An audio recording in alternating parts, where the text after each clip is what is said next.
From the JAMA Network, this is JAMA Clinical Reviews, interviews and ideas about innovations in medicine, science, and clinical practice. Hello, and welcome to our listeners around the world. You're listening to the JAMA Clinical Reviews podcast. Thanks for joining us today. I'm your host, Dr. Kirsten Bibbins-Domingo. I'm the editor-in-chief of JAMA and the JAMA Network, and I'm joined today by Dr. Fred Rivara. Dr. Rivara is a pediatrician and faculty member at the University of Washington. He's a longtime member of our JAMA Network family, having served as editor-in-chief of 2 of our JAMA Network journals. But he's joining me here today in another capacity. Dr. Rivara was the chair of our JAMA Summit on reducing firearm violence and harms that was held earlier this year. And this week, JAMA published the report of this summit. And it's in that capacity that Dr. Rivara, Fred, is joining me here today to discuss the summit and the report that highlights many of the themes that came out of this summit. Fred, welcome. Thank you very much for doing this today. Yes, well, thank you. So we held a summit here in Chicago earlier this year. Tell me a little bit about the motivation for this summit. You and many of your colleagues had this idea. What was the motivation? Well, the motivation really was to sit back and think about how can we reduce firearm harms in the future. Firearms have been responsible for 800,000 deaths since the turn of the 21st century and over 4 million injuries. There are 400 million firearms in circulation in the United States. In last year, there were 44,000 deaths. And so far this year, there have been 337 mass shootings. So firearms are really an important part of the American story. Unfortunately, it's been something that has a lot of controversy associated with it. But we really wanted to think about, given that firearms are an important part of the fabric of the United States, given the Second Amendment, nevertheless, what can we do to reduce firearm harms? We decided to pick 2040 as our target. What can we do to have a safer world, less firearm harm by 2040? So our goal was really to think about innovations roadmap that will lead to substantial reductions in firearm violence, injuries, and harms by 2040. It was not to lay out a research agenda. It was really to step back and think about innovation ways that we can do this. Yeah, one of the things that really impressed me as you and your colleagues came together to organize this summit was that really we weren't really focused on gun control per se. There are lots of conversations about gun control. That's a dirty word. We don't use the word gun control. Yes. And we were not focused on let's do some more research, which tends to be what academics come together to talk about. When you first approached me about the summit, you really had an urgency that we really need to take on what we can do today, tomorrow, this year, next year, to reduce the violence from firearms and the harms from firearms, and that there's an urgent need to make progress in that particular area. That's right. And, firearms don't necessarily cause violence, but because they're so lethal, they make that violence lethal. They make it fatal in many instances. That's what causes the 45,000 deaths each year in the United States for firearms. So give me a sense of who was in the room. How did we bring these people together? How did you choose the people who would be part of this discussion? We made a real effort to have it be an interdisciplinary group of individuals. We had 60 people coming from really a wide variety of backgrounds: sociology, medicine, nursing, psychology, law, manufacturing, and political science, criminology, justice system, to really try to think about this in a very interdisciplinary way. What are the different ways that these different disciplines can come together to really address the whole firearm injury problem? We had gun owners in the room? We had gun owners in the room. We also had a gun manufacturer in the room as well. So there wasn't any discussion about gun control. There wasn't any discussion about got to overturn the Second Amendment. It's really, given that there are 400 million firearms in the United States, given the Second Amendment, how can we live with those and still reduce firearm harms? Excellent. And one of the things that is a feature of summits is that we are trying to bring people together from multiple sectors that might play a role in making progress in this regard. Not everyone has to agree on all of the issues because people come from different perspectives. The goal for our summits in general, we've held 3 of these, is to have the type of cross-cutting discussions that we hope help find areas where we might make progress by understanding the issues from across the sectors. And I think we had those kind of cross-disciplinary discussions where people were free to talk about issues they thought were important and discussing the firearm problem, how to address it, and not be afraid of coming out with new ideas and new ways of approaching the problem. Right. Okay, good. Well, tell us then, the report, I think, lays out the issues that you've talked about. It talks about how the summit came together. It gives us the backdrop of firearms in the U.S., but then comes out in 5 areas that there was agreement among your authors, maybe not on the specific solutions, but areas where we have the opportunity to make real progress. Right. We came up with 5 different next steps that are important, realizing that there is no single step that's going to reduce firearm harms. And these are the steps we feel are important to take over the next few years. First is that focus on communities and change fundamental structures that lead to firearm harms. So there's a broad systems thinking approach that's needed, moving away from narrow incremental research to more comprehensive and impactful solutions. And the approaches involve the whole population, regardless of risk, as well as interventions that are focused on high-risk groups. We need to reimagine systems of justice and community care that are central to address the root causes of fear, personal safety, mistrust of agencies, and legal cynicism. So that first was really focusing on communities. The second was to harness regulatory and technological opportunities responsibly. So emerging technologies are central to reaching a safer 2040.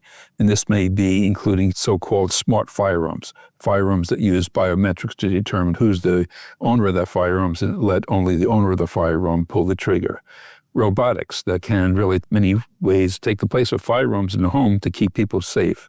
Passive detection systems, not the typical airport screening kind of detection systems, but passive detection systems that can detect firearms in a large group of people. And then using AI of obscene prevention, the whole promise, but will require technological literacy and rigorous evaluation. And finally, it's really thinking about treating firearms as consumer products. We've done that in the past for other things, for example, tobacco, for example, motor vehicles. They're consumer products that do contribute to harm. And how can we revise those consumer products? How can we make them safer themselves that will reduce firearm harm? Third was to change the narrative on the preventability of firearm harms. What's interesting is that there's actually been a marked reduction in firearm violence in the last couple of years. There's overall, the trend over the last decades has been a reduction in crime. The crime now is much lower than it was 2 decades ago, despite what the current administration says about crime in our major cities, like Chicago, where you are, Baltimore, where our colleagues live. There's been a reduction in crime in those cities.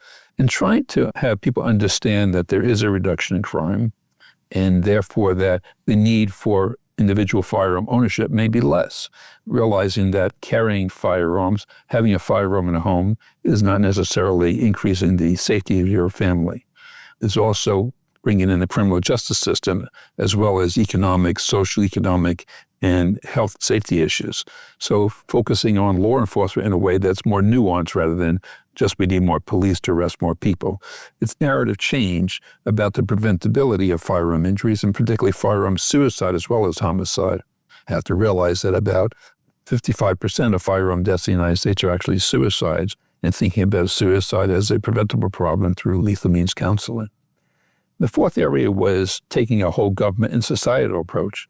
So the White House Office on Gun Violence Prevention, which was short-lived, only existed between September of 23 and January of 25, but it demonstrated that coordinated action aligned with scientific insight can accelerate harm reduction.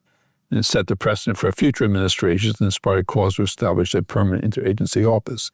Also, we talked about in the summit that there are marked variations from state to state in firearm ownership and consequently firearm deaths from either homicide or suicide. And given this state-to-state variability, we have this sort of natural experiment, 50 states across the country, and they show that those laws that make firearms ownership more restrictive can actually have an important effect upon firearm harms. And then finally, to spark a research revolution on preventing firearm harms. And this is really thinking about more nuanced way of looking at the effectiveness of different interventions. It's not just counting deaths, but it's really looking at the communities are the communities feeling safer? Is the impact upon members of the community less from these different interventions that can happen? So these 5 important steps we think can really make a difference to make a safer world by 2040.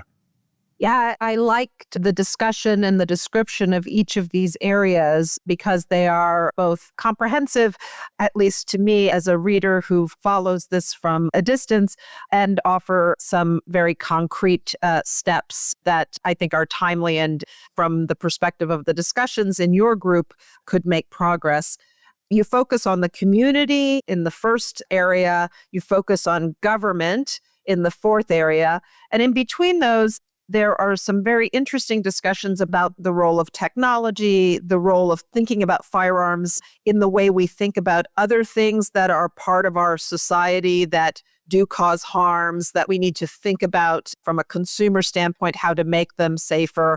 I found those discussions really interesting. Sometimes it's useful to step back and think about what we learn about other types of consumer products that we do need to frame in a way that helps us to make progress for ensuring that there is greater safety around their presence in our society. So that one really interested me.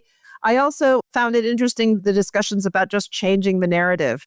Because, as you suggest, firearms are so woven into the fabric of U.S. society that it may not be as clear that there are ways to change the narrative around what we can do to prevent violence from firearms. So I think those were 2 that really were of interest to me. Yeah, I think that people, think about firearms, they read in the newspaper about the latest mass shooting, and they sort of throw up their hands and feel like there's nothing that can be done. When in fact, there are lots of things that can be done. In the paper that's being published here this week, we list a whole series of interventions that have been shown to be effective that really, if they were implemented on a wider scale in other states, can really continue to make a difference in reducing firearm harms. But it's also this idea we need to really think about what is the role of firearms in keeping people safe? Can we change that narrative to think about that firearm harms are actually preventable? Yes.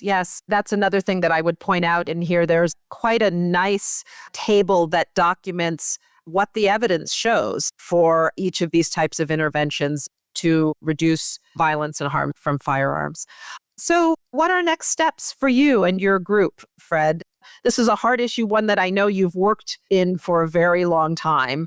Where are the areas that give you hope, and where are the areas that you are optimistic about, and what are the next steps towards making progress here? Well, I think that community violence intervention programs have been shown to be effective. They're at small scale right now, and they need to be brought to a larger scale. There needs to be investment in those by both federal governments and local governments and states to implement these things. They don't come cheaply. It's not just the personnel that are involved, but it's also providing the resources to people in the community that can make a difference, because they're intensive one-on-one discussions between a community violence intervention specialist and individuals in the community that risk of firearm harms. But they need various services because we're talking about communities that for many decades have barely been underfinanced, under-resourced, and as a result, there are communities where violence is a big problem. We really need to think about that.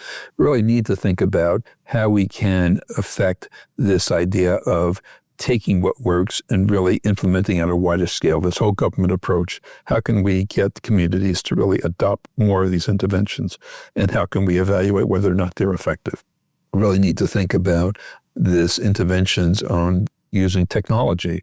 The idea of using safe, smart firearms probably will not make a huge difference. I mean, they're important probably for the individual household, but on the whole, given that there are 400 million firearms already out there, there's no way of retroactively making those firearms, quote, smart. So we have to really think about other ways. And I think that consumer product approach, their consumer product regulation, I think is really important.